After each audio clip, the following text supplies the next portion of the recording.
When I was 9 years old, I was energetic, I was fun-loving, I was active, but I also loved to read. I could take on the characters, the main characters or the sub-characters of the book, and I could live in different places. I could live in different cultures. I could have different adventures, and I could see different perspectives. And I really felt that I learned so much from being these different characters and experiencing different things. I thought I knew so much that I thought I could tell my older sister a few things.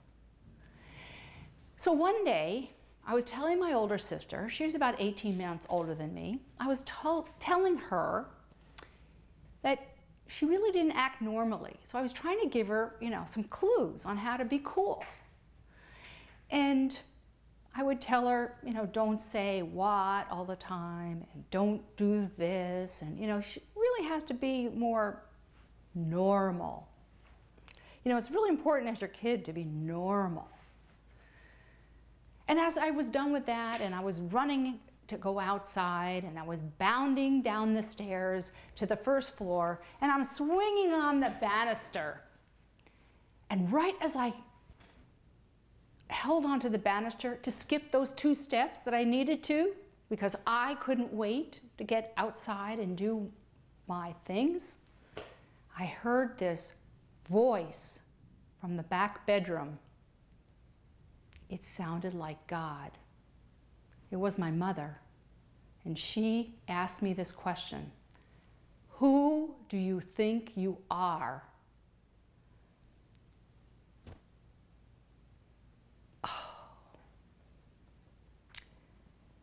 And I know she didn't want an answer or need an answer, or she knew the answer, but she asked me that question to awaken me, to make me realize what I had just done. I had been cruel and insensitive to my sister. I had affirmed that my sister was not normal, and I was crushed. This question shook me at my foundation, and if I hadn't been holding on to the banister, I would have fallen down the stairs. And this question made me freeze. I was glued on the green carpet that was on the stairs. I was right in front of a window that had green curtains with orange unicorns, and I couldn't see outside. I couldn't even see anything. I was looking inside, and I didn't like what I saw inside. I was cruel and insensitive, and I was losing self-worth moment by moment by moment. And then luckily, the observer me was able to extricate herself from the frozen statue me, and I had more empowering thoughts and realized, even though I didn't like the answer to that question that day, I could change the answer. I could be a different person. I could change the question to, who do you want to be? That's much more empowering. And I realized, just like the characters in the books I would read, I could change my character. I could become more sensitive to people. I could accept people for who they were. And who cares about normal? Who wants normal anyway? I could shed the judgment. I could accept people for where they are and their journey. Now, I may not have understood all of that at age 9, but that question, that was a turning point in my life. And that question reverberated at every major stage of my life. And I was able to assess, who do you think you are and who do you want to be? Does that behavior reflect of who you want to be and how you want to share with the world?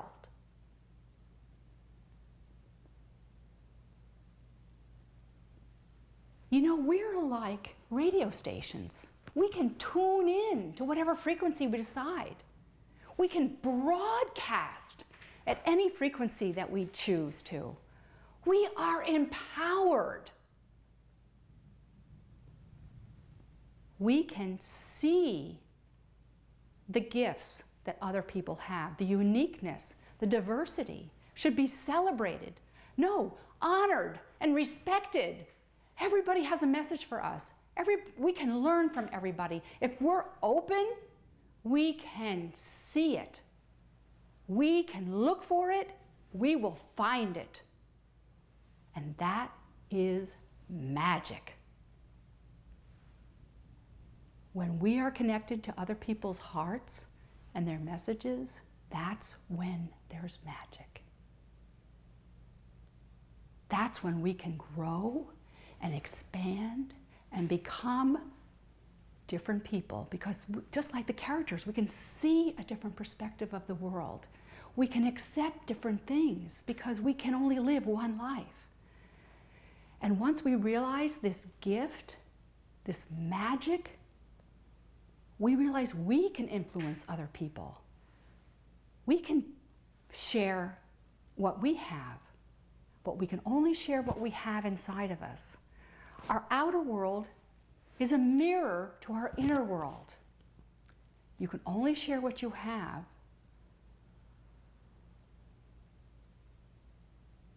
So fill yourself with love and joy, because isn't that what you want to share with the world?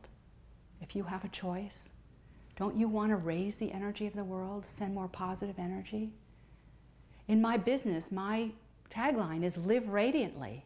And so I really want to share love and joy. I want to just have it pulse out. You know, when I receive love and joy from other people, it magnifies within me, it amplifies, and suddenly there's no more room for it anymore. It naturally overflows to others.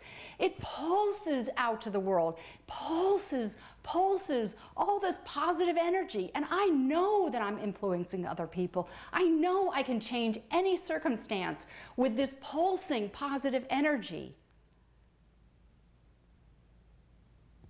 And I know that I'm living my purpose. I know that I'm living a meaningful life. I feel centered. I know what my passion is. And I want to share a special energy that I know about and learning from Donna Eden, who can see energy. And there is an